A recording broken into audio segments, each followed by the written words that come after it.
If you are watching this video right now, this video is meant to find you. So this is for April 2025 reading. So as of today, it is March 27, 2025. So ito po ay para ngayong darating na April.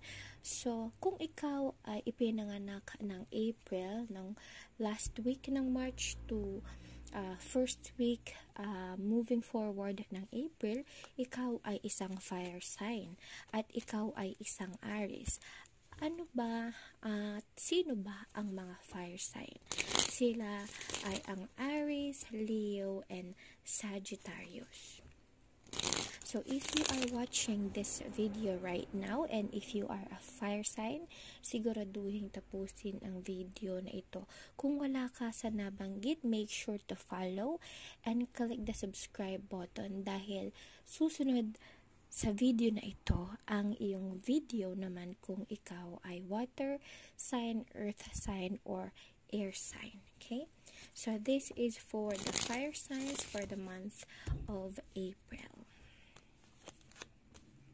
Ano ba ang mangyayari sa mga fire sign ngayong April? Dahil ito ay ang kanilang buwan, 'di ba? Or ito ay ang kanilang panahon, which is if you are an Aries, no? Napakaganda actually kung ikaw ay isang fire sign katulad ng Aries, you got the Temperance card.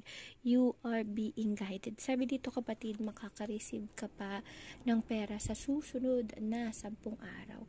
Medyo malaki ang pera na ito. It could be 4 to 5 digits. Ganon siya kalaki, no? So, ang mga air sign kasi, ang fire sign rather, normal sa kanila yung strong and kumbaga passionate and achiever, no?